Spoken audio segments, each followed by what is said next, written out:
네, 안녕하세요. 저는 현대경제연구원 통일경제센터장인 이혜정이라고 합니다. 오늘은 글로벌 환경 변화와 통일의 과제에 대해서 말씀을 드리려고 하는데요. 잘 아시는 것처럼 지금 미 대선도 너무 복잡하고 미중 전략 경쟁, 러시아 우크라이나 전쟁으로 인해서 글로벌 환경이 굉장히 급격하게 변화하고 있는 상황입니다. 이런 상황에서 우리가 고민해야 할 과제들은 어떤 것들이 있을지를 좀 간략하게 말씀을 드려보려고 합니다. 먼저 글로벌 환경 변화에 대해서 개략적으로 좀 말씀을 드리고요. 우리가 할 수 있는 것들 중에서 국정과제와 연계해서 남과 북이 서로 필요로 하는 과제들, 협력 과제들은 어떤 것들이 있을지 한번 살펴보고, 마지막으로 먼저 온 통일이라고 하는 북한 이탈 주민 포용과 관련해서 또 우리가 고민해야 할 과제들은 앞으로 통일을 고려할 때 어떤 것들이 있을지의 순서로 말씀을 드리려고 합니다. 먼저 글로벌 환경 변화입니다. 지금 신문지상을 통해서 굉장히 다양한 뉴스들을 접하고 계실 텐데요. 먼저 미중 전략 경쟁에 대해서 좀 먼저 말씀을 드리려고 합니다. 2018년에 미중 간에 본격적인 경제 전쟁이 발발했다라는 이야기를 하죠. 그 이후로 우리는 위기의 상시화 시대에 진입을 했다라고 평가를 하고 있습니다. 이후에는 잘 체감하시는 바와 같이 글로벌 경제가 저성장 기조를 지속하고 있는 상황인데요. 2018년 미중 경제 전쟁이 벌어진 이후에 기억하시는 코로나19 팬데믹이 세계 경제 전반을 덮쳤습니다. 그로 인해서 글로벌 인플레이션 쇼크와 함께 러시아 우크라이나 전쟁, 그리고 중국 경제의 경착륙으로 인해서 글로벌 전체 경기가 침체되고 있는 양상이고요. 또 빠른 속도로 회복되기는 쉽지 않을 거라는 것이 대체적인 예상들입니다. 미중 전략 경쟁이 왜 발발하게 됐는지를 먼저 좀 간략하게 말씀을 드리려고 하는데요. 먼저 미국은 글로벌 시장에서 헤게모니를 유지하고자 하고 있습니다. 미국의 중국에 대한 견제 혹은 봉쇄 전략의 배경은 결국 중국 경제가 빠르게 미국 경제를 추격하고 있기 때문인데요. 밑에 그래프를 보시면 미국 경제와 가장 근접하게 다가간 적이 있는 국가는 바로 주황색인 일본입니다. 이로 인해서 플라자 합의가 도출이 되면서 엔화 절상으로 인해서 일본 수출이 침체되고 일본의 버블, 그리고 버블 붕괴로 인해서 더 이상 일본이 미국 경제를 따라가기는 좀 어려운 상황으로 그래프가 하향하고 있는 것들을 보실 수 있죠. 반면 빠른 속도로 미국을 100이라고 했을 때 미국의 GDP를 따라가고 있는 빨간색의 국가가 있습니다. 바로 중국인데요. 중국이 굉장히 빠른 속도로 미국을 추격하자 미국에서는 중국의 빠른 추격을 대응하기 위한 여러 가지 전략들을 고민을 하게 됩니다. 일부 이코노미스트들의 그 예상에 따르면 2030년대 되면 중국의 GDP가 미국의 GDP까지 근접할 것이다. 혹은 중국이 미국 경제를 추월할 것이다. 라는 예측들도 있습니다. 다만 인구 구조 변화로 인해서 중국이 2030년대 안에 미국을 추월하지 못하면 영원히 또 추격이 어려울 것이다 라는 평가들도 있는데요. 어쨌든 그만큼 빠른 속도로 중국이 미국 경제를 따라오고 있는 것이 미국으로서는 부담일 수밖에 없고, 그러다 보니 미국이 취할 수 있는 경제적인 조치들을 다양하게 고민을 하게 됩니다. 그로 인해서 미중 경제 전쟁이라고 하는 갈등들이 촉발하게 되는 것인데요. 먼저 트럼프 행정부, 과거 트럼프 행정부입니다. 과거 트럼프 행정부 당시에 미중 간의 무역 전쟁이 본격적으로 시작이 됐습니다. 트럼프 행정부는 미국의 대중국 적자, 무역 적자 개선을 위해서 중국산 제품에 대해서 관세 인상 조치를 단행하게 되고요. 이에 대해서 중국도 똑같이 대응을 합니다. 그래서 미국과 중국 간에 서로 관세를 올리고 또 따라서 올리는 관세 전쟁이 벌어지게 되고요. 이로는 충분하지 않다라고 판단한 트럼프 정부는 기술 규제나 수출 규제, 수입 쿼터 규제나 환율 조작국 지정과 같은 관세 이외의 수단으로 전방위적으로 충돌하게 됩니다. 당시 기억하시는 분들 많이 계실 텐데요. 화웨이나 틱톡과 같은 중국의 주요 기업들에 대해서 트럼프 행정부에서 직접적으로 규제를 한 바가 있습니다. 이후에 들어선 바이든 행정부, 현 행정부죠. 바이든 행정부 역시 중국과의 무역 전쟁을 확대하고 있는 양상입니다. 바이든 행정부 들어서 트럼프 행정부의 이 관세나 무역 전쟁이 더 나아가서 외교적인 충돌로 확전되고 있는 상황인데요. 트럼프 행정부 때는 미국의 독자적인 제재들이 주를 이루었다면 바이든 행정부는 중국의 고립을 위해서 동맹국과 연대하는 전략을 펼쳐나가고 있습니다. 밑에서 보시는 것처럼 다양한 방식으로 중국에 대응하는 동맹국들과의 연합체들을 만들어 나가고 있는데요. 또 언론을 통해서 보시는 칩4나 IRA 법안과 같이 중국을 좀 고립시킬 수 있는 다양한 정책들을 고민하고 실제로 실행에 옮기고 있습니다. 앞으로 그래서 미중 전략 경쟁을 포함해서 한반도의 통일 환경을 고려할 때 가장 중요한 변수 가운데 하나가 이번 미국 대선에서 누가 대통령으로 당선될 것이냐라는 것일 텐데요. 과거 미 대선을 좀 복기를 해보면 2016년 대선 당시에 트럼프가 클린턴에 비해서 전반적인 전국적인 지지율 열세를 보였었습니다. 그럼에도 불구하고 소위 스윙 스테이트라고 하죠. 이 경합주에서 우세를 보이면서 사람들의 예상을 꺾고 당선되었던 사례가 있는데요.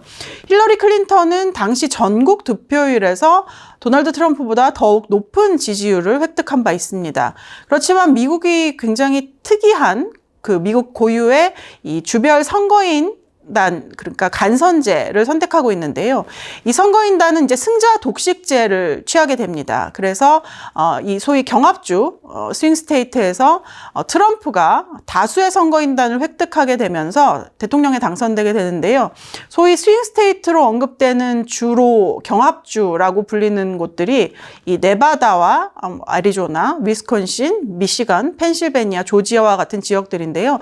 지금도 트럼프와 새로운 해리스 간에 가장 큰 경쟁이 벌어지고 있는 지역이 바로 이 경합주들입니다. 당시 6개의 경합주 가운데 5개의 선거인단 전원을 트럼프가 가져가면서 트럼프가 대통령에 당선될 수 있었죠. 반면 2020년 대선 당시에는 바이든이 이 소위 6개의 스윙 스테이트 전체에서 바이든이 전부를 가져갑니다. 그러면서 바이든이 미 대선에 승리할 수 있었죠. 2020년 당시 조 바이든은 전국 투표율에서도 트럼프보다 높은 지지를 보였지만 더욱 중요한 건 소위 6개의 스윙 스테이트 경합주에서 바이든이 선거인단 전부를 가져가면서 대통령에 당선될 수 있었습니다. 지금은 이제 트럼프와 해리스 현 부통령 간의 매치가 예상이 되어 있고요. 이거는 제가 조사한 7월 30일 기준이었는데 이때까지 박빙이었고요. 최근에 약간 해리스가 조금 더 우세한 모습들을 보이고 있습니다. 또 트럼프는 개인적으로 다양한 사법 리스크를 가지고 있어서요. 이것 역시 트럼프 개인으로서는 굉장히 부담이 되는 상황이라고 볼 수가 있겠습니다. 이 대선은 워낙 여러 가지 변수가 있기 때문에 좀 지켜봐야 하지만 아직까지 지지율은 해리스가 조금 더 우세한 상황인 것으로 알려지고 있습니다. 해리스와 트럼프 간의 이제 대한반도 정책을 어떻게 가져갈 것이냐가 사실 우리는 가장 큰 관심사일 텐데요. 해리스 같은 경우는 워낙 인권을 강조하고 있고 바이든 대통령보다도 더 인권을 강조하고 있기 때문에 해리스가 대통령에 당선이 된다면 북한의 인권을 강조하고 원칙 있는 협상, 원칙 있는 비핵화 협상을 강조할 가능성이 굉장히 높습니다. 그리고 정상 간의 톱다운 방식보다는 실무 중심의 바텀업 방식을 훨씬 더 선호할 가능성이 높고요. 그리고 기존 바이든 대통령과 유사하게 동맹을 강조해서 한미동맹과 한미일 3자 동맹을 통해서 북한과의 견제를 지속하려는 정책을 유지할 가능성이 굉장히 높습니다. 중국과도 강경하지만 대화 있는 긴장을 추구해 나갈 가능성이 굉장히 높고요. 반면 트럼프는 기억하시는 것처럼 김정은 개인 간의 친분을 굉장히 과시하는 걸 좋아합니다. 그래서 북미 정상회담 재개에 관한 논의를 할 가능성이 있고요. 또 과거와 같이 정상 간의 회담을 우선시하는 톱다운 방식으로 미북 간의 대화를 재개할 가능성이 있습니다. 특히나 트럼프는 개인의 성향 자체가 트럼프의 자서전의 제목 자체가 거래의 기술이라는 제목을 가지고 있습니다. 그만큼 기브 앤 테이크를 굉장히 강조하고 중시하는 성향을 보이고 있거든요. 그래서 한미 동맹에서도 동맹 관계를 거래 관계로 인식을 해서 책임을 공유하자라는 논리를 적용할 가능성이 굉장히 높습니다. 기본적으로 트럼프는 아메리카 퍼스트, 미국 우선주의를 가지고 있는데 한미 동맹에서도 우리가 한국의 방위비 분담, 그러니까 적절한 안보를 제공해주면 그만큼 한국이 높은 수준의 방위비를 부담을 해야 한다라는 방식으로 거래 관계를 굉장히 중시할 가능성이 높고요. 그리고 한국이 반중국 전선에 더욱 적극적으로 참여해 줄 것을 요구하면서 대가를 또 바라는 그런 정책들을 추진해 나갈 가능성이 굉장히 높습니다. 특히나 해리스 같은 경우는 바이든보다 더 좌클릭되어 있다라는 평가를 받고 있기 때문에 앞으로 북한과의 논의를 할 때 북한 인권 문제가 주요 이슈로 떠오를 가능성이 굉장히 높습니다.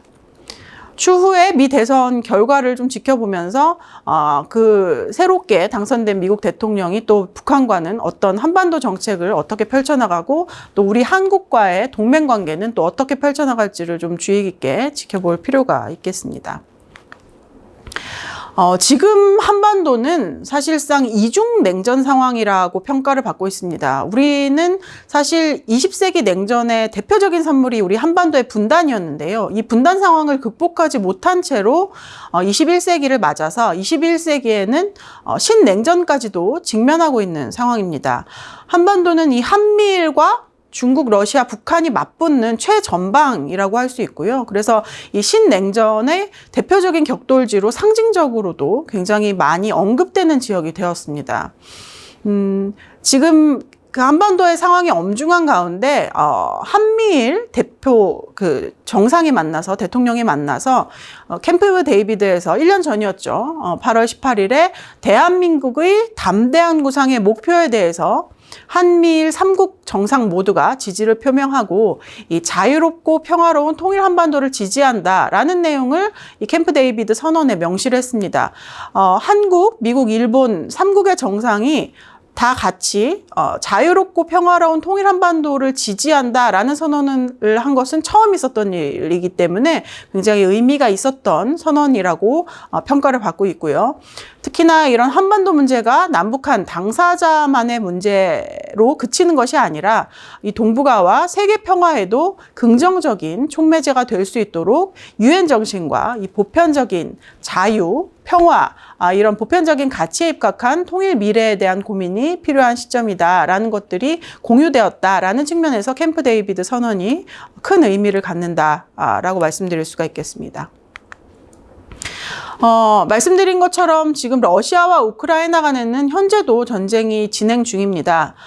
준비해드린 PPT의 맨 아래 그림을 보시면 이 러시아군의 공격으로 인해서 우크라이나에 있는 삼성전자의 건물이 파손된 모습이거든요. 그러니까 러시아와 우크라이나 간의 전쟁이 직접적으로 우리 경제에도 이러한 영향들을 미치고 있다를 단적으로 보여주고 있는 사진이라고 볼 수가 있겠습니다. 이런 군사적 긴장을 고조하는 북한의 핵과 미사일 개발에 대한 일체의 도발 행위는 반드시 억제되어야 하고 평화를 위한 최소 조건이 갖추어질 수 있도록 우선 우리가 노력을 할 필요가 있겠다라는 부분이 좀 중요할 것 같고요. 또 우리 헌법 정신에 따라서 이 침략적인 전쟁은 부인하고 힘에 의한 현상 변경 시도는 용납하지 않는 항구적인 평화에 대한 결연한 안보 의지를 확고히 할 필요가 우선 있겠다라는 생각입니다.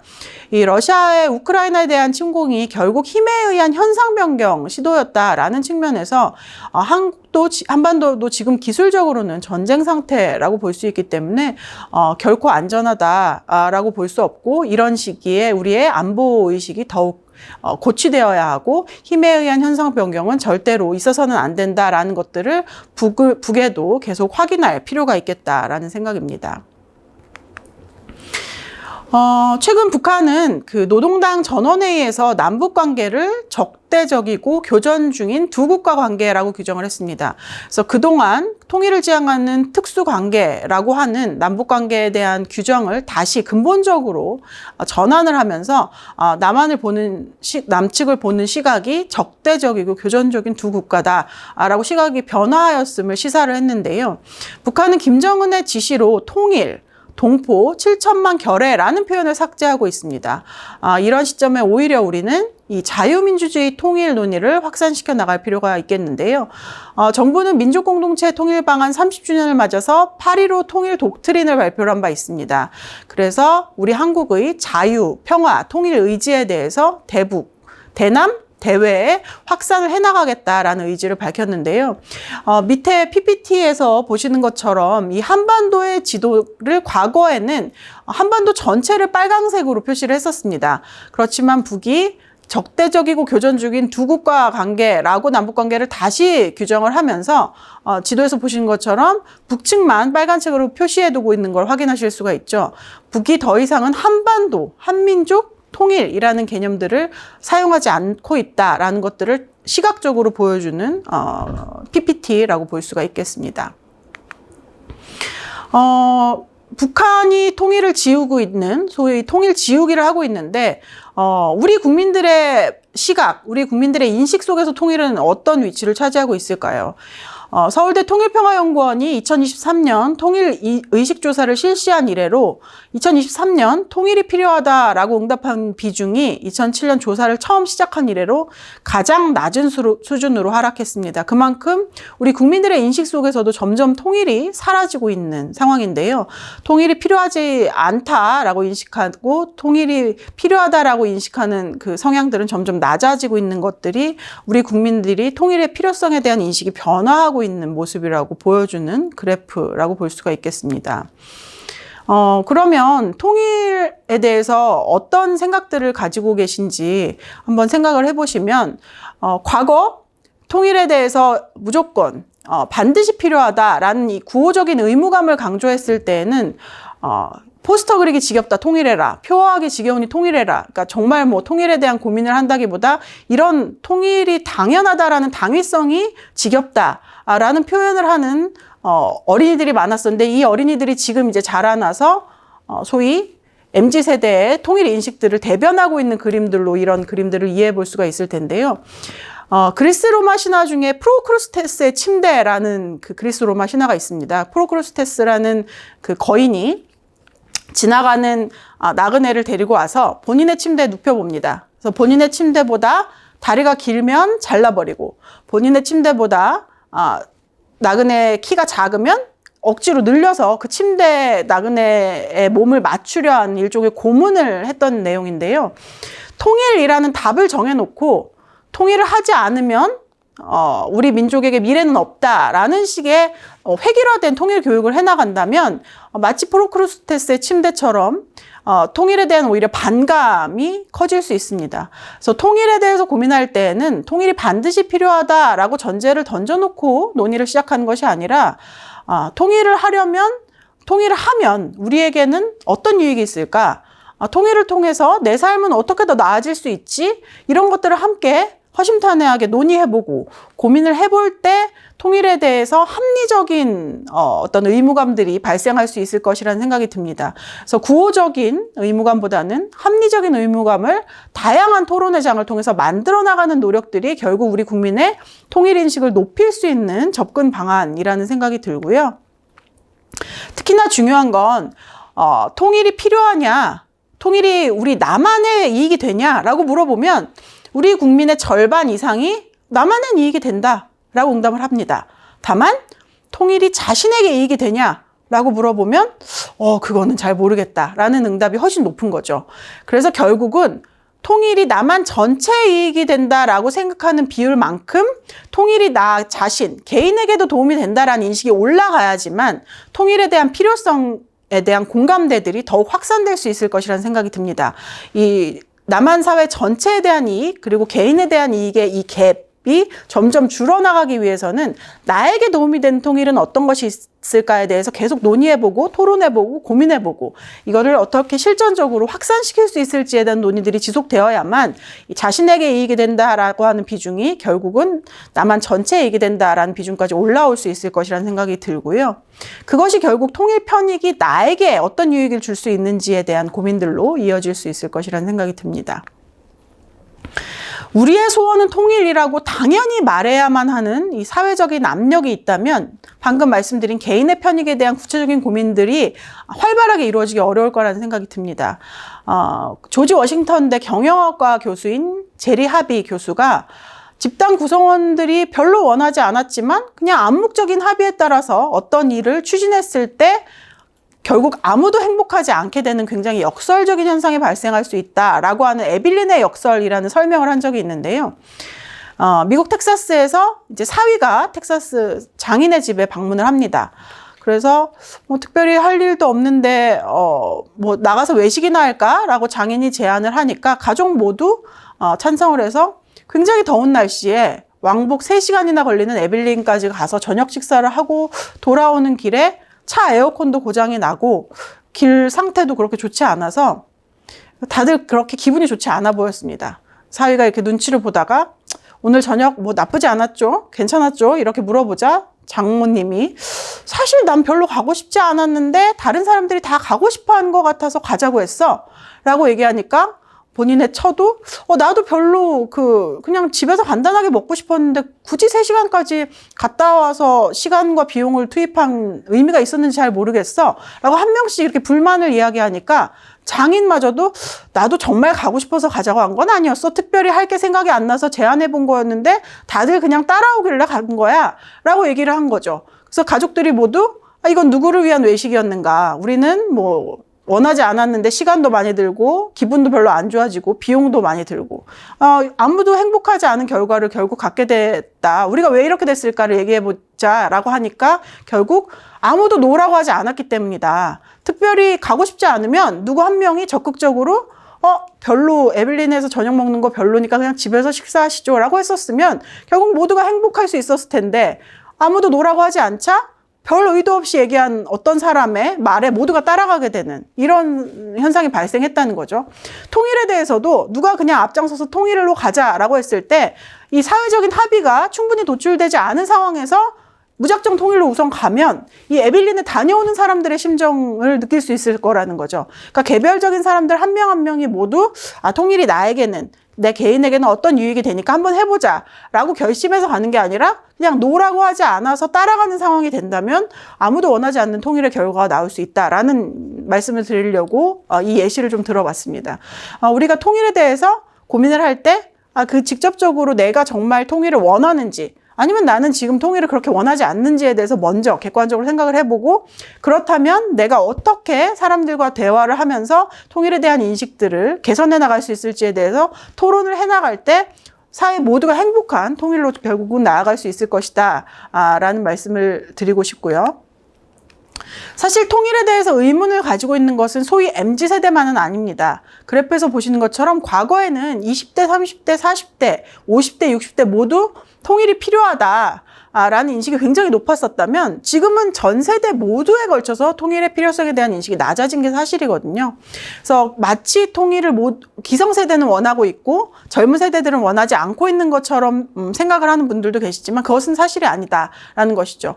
그러니까 결국 우리가 함께 통일을 원하려면 기성세대와 우리 MZ세대 모든 세대들을 아우르는 세대 공감 다양한 대화들을 통해서 각각 원하는 통일상은 무엇이고 정말 원하는 통일의 미래상은 무엇이고 그 안에서 내가 할 수 있는 역할, 내가 하고 싶은 역할은 무엇인지에 대해서 다양한 논의를 해나갈 때 통일의 진정 모두가 원하는 통일을 향해서 합의점들을 만들어갈 수 있을 것이다 라는 생각입니다. 정부에서는 통일이 나아가야 할 가치를 명확하게 이야기하고 있죠. 이건 우리 헌법 4조에 이미 명시가 되어 있습니다.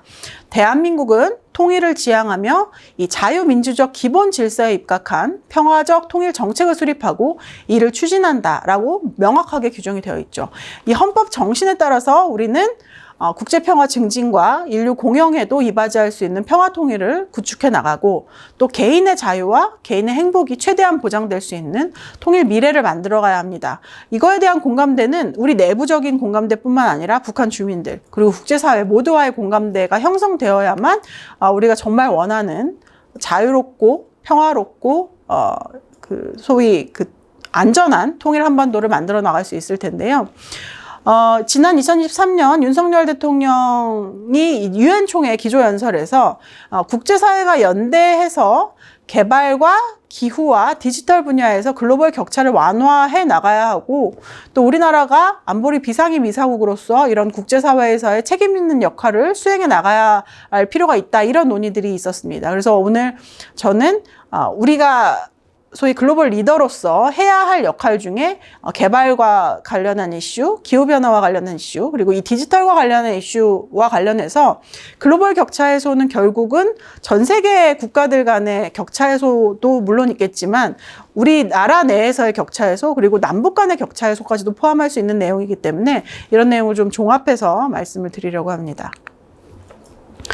유네스코에서 나온 사이언스 리포트를 좀 읽어보면 국제사회에서 경제성장에 대해서 가장 중요한 화두는 디지털 전환과 녹색 전환이다. 그리고 이 디지털 전환과 녹색 전환은 어느 하나의 분야에서만 의 전환으로는 충분하지 않고 이 두 가지가 함께 전환되는 이중 전환이 있어야만 경제 성장이 가능한 시대를 우리는 살고 있다라는 분석을 내놓았습니다.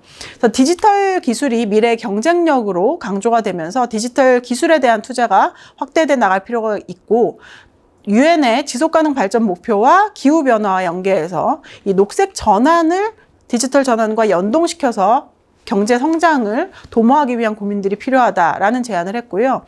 그리고 이 과정에서 디지털 전환이 가속화되면 될수록, 또 기후변화가 가속화되면 될수록 국가 간 격차, 그리고 지역 간 격차는 더욱 심해질 수밖에 없습니다. 그래서 디지털 전환과 녹색 전환을 함께 가져가면서 국가 간, 지역 간 격차를 해소하기 위한 고민을 함께 할 필요가 있겠다. 그래서 디지털 전환, 그리고 기후변화와 관련한 고민, 그리고 지역 간 격차 해소에 관한 세 가지 이슈를 같이 고민할 필요가 있겠다라는 이야기를 유네스코 사이언스 리포트에서 제안을 했는데, 이 이슈들은 방금 윤석열 대통령께서 유엔 총회 기조연설에서 강조하신 내용과 굉장히 유사하죠. 그래서 이러한 내용들을 중심으로 오늘 우리가 분야별로 또 협력해 나갈 수 있는 과제들은 어떤 것들이 있을지를 좀 말씀을 드리려고 합니다.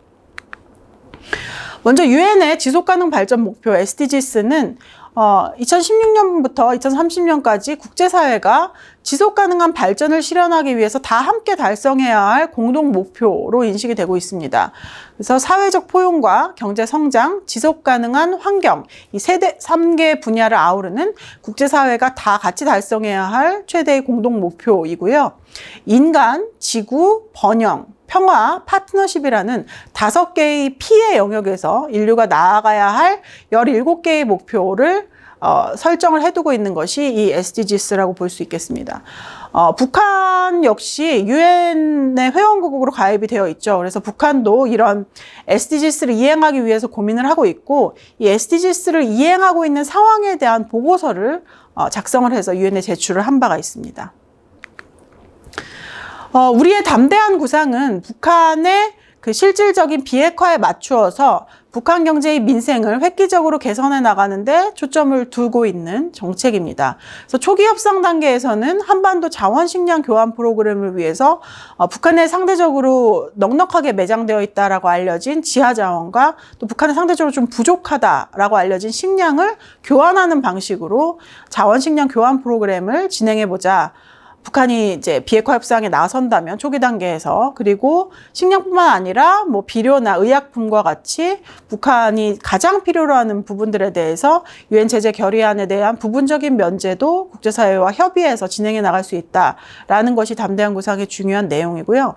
그리고 민생 개선 시범 사업을 위해서 보건의료나 식수, 위생, 산업, 산림, 농업 분야에서 인도적인 협력뿐만 아니라 남북 간 그린 대땅토와 연계해서 북한의 민생을 획기적으로 개선하기 위한 다양한 사업들을 추진해 나갈 수 있다라는 것이 담대한 구상의 초기 목표입니다.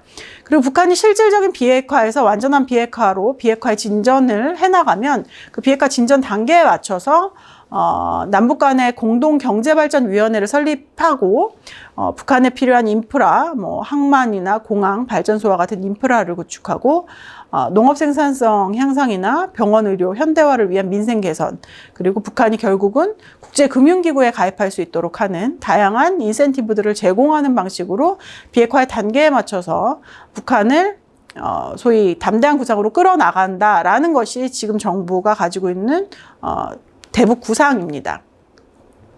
그래서 이러한 내용들과 연계를 해서 우리 정부의 국정 과제와 아까 말씀드린 기후변화, 녹색, 그리고 지역 격차 해소 이 세 가지 이슈와 관련해서 남북 간에 함께 고민할 수 있는 협력 과제들은 어떤 것들이 있을지를 좀 간략하게 말씀을 드리려고 하는데요. 먼저 디지털 전환과 관련해서는 우리나라가 이미 글로벌 디지털 강국입니다. 그래서 앞으로 우리가 디지털 모범 국가, 디지털 강국으로서 전 세계의 디지털 역량 강화뿐만 아니라 디지털 격차 해소를 위해서 어떤 역할을 해나가야 할지를 이제 정부에서 고민을 하고 있는데요. 정부에서 2027년까지 내놓은 목표를 좀 보면 이미 우리는 디지털 인프라나 디지털 정보와 관련해서는 세계 1위 수준을 유지하고 있기 때문에 현 지위를 그대로 2027년까지 유지해 나간다라는 목표를 가지고 있고, 디지털 경쟁력과 관련해서는 2021년에 12위 정도를 차지하고 있기 때문에 이거를 3위까지 끌어올리겠다. 그리고 지적재산권과 관련한 혁신 역량도 2021년에 5위를 차지하고 있는데 이것 역시 1위까지 끌어올리겠다라는 목표를 가지고 있습니다. 이렇게 글로벌 주요 지표들이 대부분 1위를 차지하고 있다면 결국 우리가 디지털 선진국으로서 글로벌 디지털 격차 해소를 위해서 다양한 역할들을 해나갈 수 있겠죠. 북한 역시 과학기술을 굉장히 중시하고 있습니다. 김정은 시기 들어서 우리는 이제 4차 산업혁명이라는 표현을 쓰는데 북한은 새세기 산업혁명이라는 표현을 씁니다. 그래서 이 새세기 산업혁명을 통해서 경제 강국을 만들어 나가자라는 내용을 강조를 하고 있고요. 그래서 지식경제로의 전환이나 전 인민의 과학기술 인재화를 강조를 하고 있습니다. 김정은 시기 들어서 최근까지 북한의 전체 예산을 한번 살펴보면 전체 예산 중에 과학기술 예산이 차지하는 연평균 증가율이 전체 예산의 연평균 증가율보다 더 높습니다. 그만큼 북한이 과학기술에 상당히 많은 자원들을 투입하고 관심을 기울이고 있다를 잘 보여주는 수치이고요. 북한의 최근 평양의 모습인데요. 주로 과학기술 인재를 중시하는 정책을 상징하는 모습들이라고 볼 수 있습니다. 평양의 위성과학자 주택지구나 미래과학자 거리, 그리고 평양의 과학기술 전당 같은 것들인데요. 국가과학기술 정책에 이바지하면 이렇게 훌륭한 곳에서 연구도 할 수 있고 생활도 할 수 있고 이런 것들을 이제 주민들에게 홍보하면서 과학기술자들을 우대하는, 그러면서 과학기술 역량을 강조하고 있는 정책들을 펼치고 있습니다. 우리도 코로나 시기에 이 원격 교육들이 굉장히 활성화됐는데요. 북한 역시 2010년에 김책공업종합대학에서 처음으로 원격 교육이 실시된 이래로 코로나를 계기로 소학교와 중고등학교까지 이 원격 교육들이 대폭 확대되어서 실시를 했습니다. 그리고 최근에는 이 VR이나 AR 기기를 활용한 교육 정보화들도 상당히 진행이 되고 있는 모습들이 언론을 통해서 확인이 되고 있는데요. 우리도 코로나 시기에 이 줌이라는 프로그램을 통해서 화상회의를 했던, 그리고 다양한 교육들을 받으셨던 기억들이 있으실 텐데, 북한 역시 코로나 시기에 자체적으로 개발한 화상회의 프로그램인 낙원이라는 프로그램을 개발했습니다. 그래서 이 프로그램을 활용해서 김정은이 주재하는 회의도 개최하고 국제회의에도 화상으로 참여하고 북중 간의 온라인 전시회를 개최하거나 이런 것들을 통해서 코로나 시기, 비대면 시기에 적합하게 나름대로 적응해 나가는 모습들을 볼 수 있었고요. 특히나 북한이 김정은 시기에 굉장히 강조하고 있는 것 중에 하나가 관광인데, 평양 마라톤 대회가 굉장히 외국인들에게 관심이 많았던 관광 상품입니다. 코로나로 인해서 이 평양 마라톤 대회를 개최하기 어렵게 되자 이 평양 마라톤 대회를 비대면 가상 형식으로 진행해 보자, 이런 것들이 북한 내에서 상당히 진전이 되다가 실제로 실행에 옮기진 못했지만 이런 것들에 대해서 관심을 가지고 있었다라는 것들을 보면 북한도 이런 비대면 형식의 다양한 협력에 대해서 고민을 하고 있다라는 것들을 좀 알아볼 수가 있었습니다. 제가 이제 세 가지를 말씀드린다고 했는데요. 하나가 디지털 전환, 두 번째가 기후변화와 관련한 내용이었습니다. 이 기후변화와 관련해서 우리 정부는 2030년까지 온실가스를 40% 감축한다라는 목표를 가지고 탄소중립 기본법을 제정해서 시행을 하고 있습니다. 북한 같은 경우에도 산림건설 총계획이나 국가환경보호전략, 국가재해위험 경감 전략 같은 것들을 수립해서 다양하게 기후변화에 대응하고 있는데요. 2016년 1차 온실가스 감축 목표를 제출한 것에 따르면 2030년까지 8%를 감축을 할 수 있고, 국제사회에서 지원을 해주면 32.25%까지 추가로 감축할 수 있다. 라고 보고를 했고요. 2019년에도 자체 감축량을 16.4%라고 보고를 하면서 국제사회에서 지원을 해주면 36%까지 추가로 감축할 수 있다라고 보고를 했습니다. 그만큼 북한이 기후변화에 대응하기 위해서는 자체 역량만으로는 굉장히 한계가 있고 국제사회에서 좀 도움을 주면 우리가 더 큰 폭의 기후변화 협약을 준수하기 위한 노력들을 할 수 있다라는 이야기를 한 것인데요. 이런 부분들을 우리가 고려하면서 북한과 어떤 협력을 할 수 있을지를 고민할 필요가 있겠고요. 마지막으로 세 번째는 지역 간 격차 해소입니다. 우리 정부도 국정 목표 6번이 대한민국 어디서나 살기 좋은 지방시대입니다.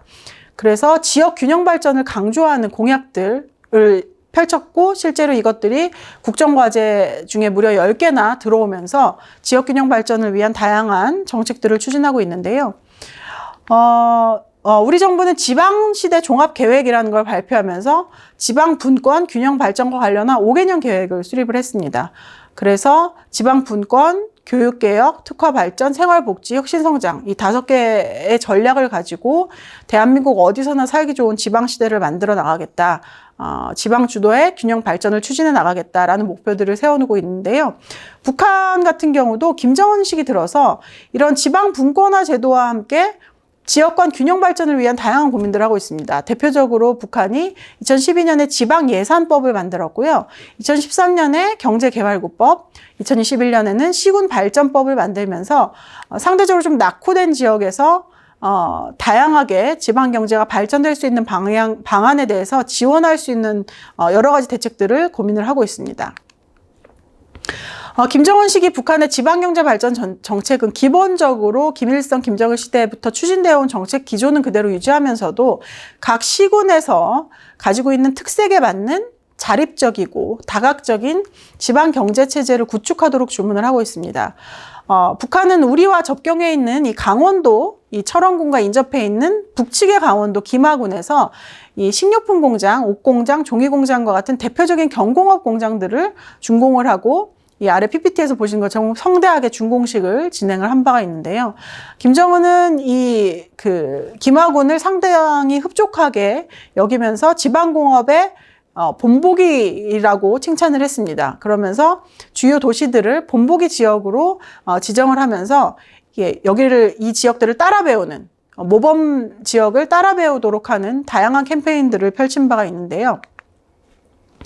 북한은 아까 말씀드린 북한이 제출한 SDGs 이행에 관한 보고서에서 이 SDG 목표 10번을 국가 주체로서 인민 대중의 권리 및 역할 보장으로 설정을 하고 이 안에 산업이나 농업이나 공공보건이나 교육, 인프라 분야에서 도농 간의 격차가 존재하는 것이 사실이다. 라고 인정을 했습니다. 그러면서 격차에도 불구하고 인민생활 수준 향상을 위해서 다양하게 노력을 하고 있다라는 것들을 보고서에 적고 있는데요. 아래 PPT에서 보시는 것처럼 도농 간의 격차가 굉장히 심각합니다. 예컨대 안전하게 관리되는 위생시설을 이용하는 인구가 도시는 70.8%지만 농촌은 11.4%에 불과하기 때문에 도농 간의 기본적으로 제공되는 인프라의 수준 자체가 굉장히 격차가 크다라는 것들을 볼 수가 있고요. 그래서 북한은 도농 격차를 감소하기 위해서 국가는 농촌 지원을 강화하고 도시의 공장기업소는 농촌의 협동농장을 지원해야 된다라고 강조를 했습니다. 그리고 에너지 공급을 보장하고 이 환경 자재나 연료 공급을 개선해 나가면서 농촌 생산 증대를 위해서 농촌 인구의 생활 수준을 개선시켜 나가는 다양한 프로젝트가 필요하다라고 이 VNR 자발적 국별 리뷰에서 밝히고 있습니다. 그래서 북한 나름대로 지역 차원에서의 자력갱생을 도모하기 위해서 지방발전 20승10, 북한에서 이제 곱하기를 승이라고 읽기 때문에 지방발전 20승10 정책이라는 것을 추진하고 있는데요. 향후 10년 동안 매년 20개군의 현대적인 지방공업 공장을 건설해서 인민들의 물질 문화 생활을 향상시키겠다라는 것을 목표로 하고 있습니다. 그래서 1차년도로 지정된 20개 시군을 좀 살펴보면요. 전국적으로 굉장히 고르게 분포되어 있는 것을 알 수 있습니다. 그만큼 전 국토에서의 균형적인 발전을 목표로 하고 있다라는 것들을 좀 보여주고 있고요. 지정된 시군들을 좀 살펴보면 평균적으로 도시화율이 약 40% 정도, 그리고 중규모의 군급 행정구역들이 주로 지정되어 있다는 것이 특징적입니다. 그래서 지금 말씀드린 이 세 가지 디지털 기후 변화, 지역 격차 해소 이 세 가지 측면에서 남북이 어떤 협력들을 할 수 있을지를 한번 고민을 해보면 첫 번째 디지털 분야에서 남북이 비대면 방식으로 다시 교류를 재개하는 것들을 한번 고민해 볼 수 있겠습니다. 예컨대 이산가족 화상상봉 시스템 구축을 시작으로 통일부에서는 이 고향 방문 메타버스를 구축을 한 바가 있습니다. 작년에. 이와 같이 비대면 방식으로 남북이 함께 만날 수 있는 것들이 어떤 것들이 있을지를 고민해 볼 수 있을 것 같고 특히나 2020년 폭파된 이 남북 공동 연락사무소도 우선 물리적인 공간이 복원이 어렵다면 비대면 방식으로 먼저 복원을 해나가는 것들 혹은 우리의 국정과제 안에 들어가 있는 남북미 연락사무소 설치 문제 역시 물리적인 공간을 먼저 고민하는 것이 아니라 이 비대면 방식으로 접촉할 수 있는 것들은 또 어떤 것들이 있을지를 또 같이 고민해 보는 것들도 필요할 것 같다라는 것들이 최근에 디지털 전환이나 디지털 격차와 관련한 우리와 북한의 움직임들을 반영한 국정과제 실현 여러 가지 실천 과제 중에 하나로 고민해 볼 수 있을 것이라는 생각이 들고요. 원격 교육 방식을 활용해서 전문가 교육이라든지 비대면 세미나, 학술회의 같은 것들도 고민해 볼 수 있을 것 같습니다. 그리고 앞서 말씀드린 것처럼 북한에서 먼저 평양 마라톤 대회를 비대면 방식으로 진행하려고 한 바가 있기 때문에 남북 간에 AR, VR을 통한 관광을 한번 고민해 보는 것도 가능하겠다라는 생각이고요. 작년에 통일교육원에서 메타버스로 평양을 다시 찾은 모습들을 구현을 한 PPT인데요. 이런 것처럼 우리가 AR, VR을 활용한 남북 간의 관광 상품들도 한번 고민을 해볼 수 있을 것 같습니다. 다음으로 기후변화 해박과 관련한 것인데요. 우리 국정과제 안에 들어있는 내용입니다. 남북 간 그린대 땅들을 실현하자라는 내용인데요. 이 말라리아와 같은 인간 감염병은 사실은 우리나라는 원래는 말라리아 퇴치국이었습니다. 그러다가 90년대 초반에 이 접경 지역에서 이제 보초를 써고 있던 우리 측 군인이 말라리아에 감염되고 미군이 말라리아에 감염되면서 다시 이 접경 지역을 중심으로 말라리아들이 다시 확산이 되어서 지금 현재 우리나라 말라리아 환자 중에 90%가량이 이 접경 지역에 위치를 해 있습니다. 우리나라에서 말라리아를 퇴치를 하려면 아무리 남쪽에서 열심히 말라리아 방역 방제 작업을 해도 한계가 있는 것이죠. 결국 한반도 전체에서의 말라리아가 퇴치되지 않는 한 이 월경성 감염병은 계속 우리에게 위험으로 다가올 수밖에 없습니다. 말라리아를 예로 들었지만 소나무 에이즈라고 불리는 소나무 제선충도 마찬가지죠. 2018년에 북측에서 금강산 지역에 소나무 제선충으로 의심되는 소나무들이 발생했다. 우리 쪽에 좀 와서 확인을 해달라는 요청을 한 바가 있습니다. 그래서 우리 쪽에서 현대 아산이 산림청과 함께 올라가서 확인을 했는데 다행히 소나무 제선충은 아니었습니다. 그래서 산림병해충에 대한 방역 방제를 교육하고 다시 내려온 바가 있는데요. 만약에 북측에서 소나무 제선충이 발병을 하면 사실 국경 휴전선은 물리적으로 있지만 이런 월경성 감염병은 얼마든지 넘어올 수 있죠. 그러면 이 강원도 지역으로 강원도 지역 전체로 이 소나무 제선충이 확산될 우려가 있습니다. 아프리카 돼지열병과 같은 가축 전염병도 마찬가지죠. 그래서 한반도 전체에서 이런 월경성 감염병에 대한 예방이나 공동 대응 시스템을 구축하는 것이 남북 그린 대땅뜨 구현을 위한 우선 실천 과제라고 볼 수 있을 거라는 생각이 들고요. 그리고 유네스코에서 이 금강산 지역을 2018년에 생물권 보전 지역으로 지정을 했는데요. 이미 남쪽의 설악산 지역은 80년대 이미 생물권 보전 지역으로 지정이 됐고, 이 금강산과 인접해 있는 이 강원 생태 평화 지역도 생물권 보전 지역으로 지정이 됐습니다. 그래서 설악산부터 강원 생태 평화 지역, 금강산까지 전체를 유네스코 접경 생물권 보전 지역으로 지정하는 것도 한번 고민해 볼 수 있을 것 같은데요. 유네스코에서도 2018년 금강산 지역을 생물권 보전 지역으로 지정을 하면서 남북이 어떤 협력을 할 수 있을지를 고민해 봐라 라고 당부한 바가 있기 때문에 국제사회에서도 이 평화적인 남북 간의 협력은 바라고 있다라는 측면에서 우리가 기후변화 대응과 관련해서 함께 할 수 있는 것들이 어떤 협력들이 있을지를 고민해 볼 필요가 있겠습니다. 요즘에 일식집 가보시면 과거에는 이 꽁치가 기본적으로 나왔었는데 요새는 이제 꽁치를 찾아보기가 어렵죠. 그만큼 기후 변화로 인해서 한류성 어종이 감소를 하고 있습니다.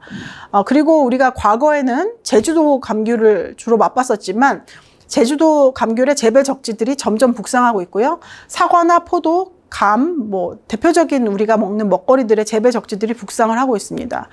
뿐만 아니라 우리가 먹는 배추 같은 경우도 재배 적지가 계속 북상을 하고 있거든요.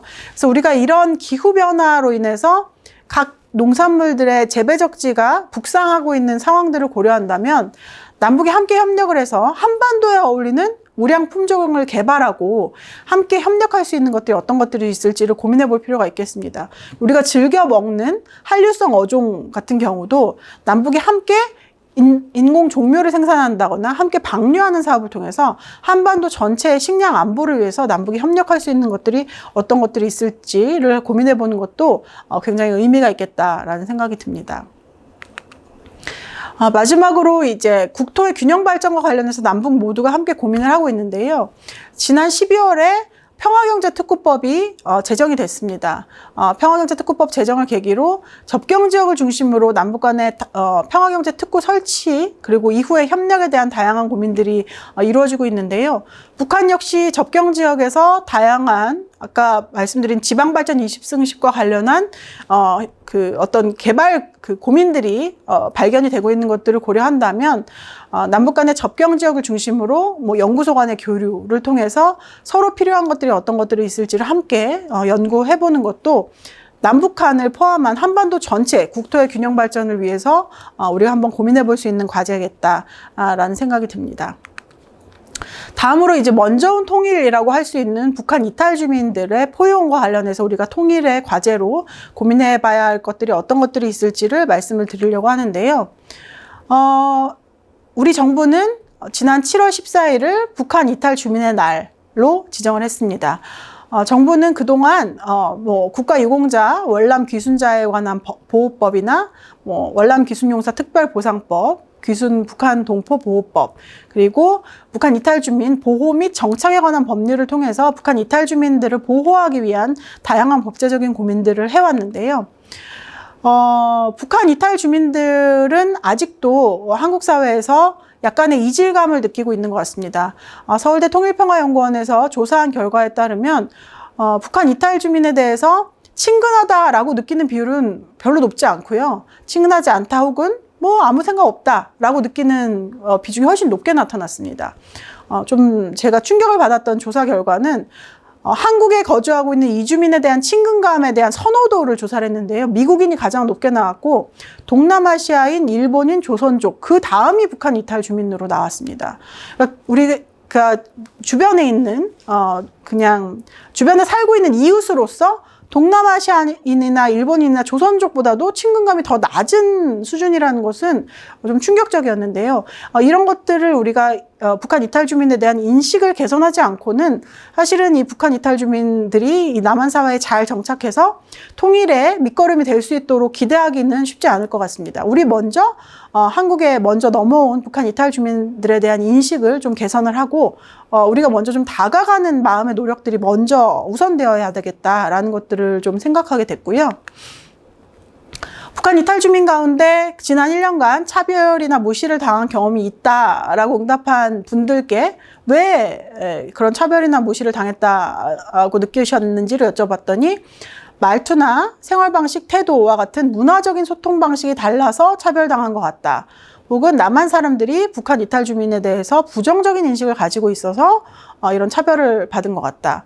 혹은 전문 지식과 기술이 남한 사람에 비해서 좀 부족해서 혹은 언론에서 북한이나 북한 이탈 주민에 대해서 부정적인 보도를 해서 아니면 남한 사회에서 경제적인 소득이 좀 낮아서 또는 북한이 미사일 도발, 핵실험과 같은 이런 도발들을 했기 때문에 내가 차별이나 무시를 당했다라고 응답한 경우가 많았습니다. 가장 높게 나타난 것이 결국은 말투나 생활 방식, 태도와 같은 문화적 소통이 다르다라는 측면에서 느꼈다라는 것이었고요. 그리고 북한 이탈 주민들이 느꼈던 경제활동 실태, 북한 이탈 주민들이 실제로 경험한 경제활동 실태를 좀 살펴보면 경제활동 참가율이나 고용률은 우리 일반 국민들보다 좀 낮게 나타났고요. 실업률은 더 높게 나타났습니다. 그만큼 북한 이탈 주민들이 남한 사회에 경제적으로 적응하기가 쉽지 않았다라는 것들을 볼 수 있고요. 더 나은 남한 생활을 위해서 어떤 것들이 필요하냐, 어떤 지원이 필요하냐라고 여쭤봤을 때 저는 이제 의료 지원이나 소득 지원, 이렇게 실질적인 지원을 더 높게 응답할 줄 알았는데 그것보다도 본인이 자립할 수 있는 취창업 지원이 가장 필요하다라고 응답한 비중이 가장 높게 나왔습니다. 그만큼 북한 주민들은 자립적으로 경제활동을 해서 이 안에서 잘 적응하기를 원하고 있기 때문에 우리는 북한 이탈 주민이 원하는 방식으로 북한 이탈 주민에 대한 지원을 고민할 필요가 있겠다라는 생각이 들고요. 이를 위해서는 취창업과 관련한 다양한 멘토링 제도 같은 것들을 한번 활용해 볼 수가 있겠다라는 생각이 듭니다. 남한 사회에서 생활하고 있는 것 중에 만족하지 못하는 이유가 무엇이냐라고 여쭤보면 가족과 떨어져 살아야 해서 혹은 경쟁이 치열해서 아니면 북한 이탈 주민에 대한 차별이나 편견 때문에 경제적 어려움 때문에 남한 사회에 적응이 어려워서 이런 순서로 응답을 했기 때문에 불편한 부분들, 필요한 부분들에 대한 우리가 이해와 배려들이 좀 필요하겠다라는 생각이 좀 들었습니다. 여기까지 제가 준비한 내용이고요. 우리가 지금 급변하고 있는 국제 정세 그리고 우리의 통일, 환경 이런 것들을 고려해서 우리가 할 수 있는 것들이 무엇이 있을지를 한번 고민해보는 시간이 되셨으면 좋겠습니다. 감사합니다.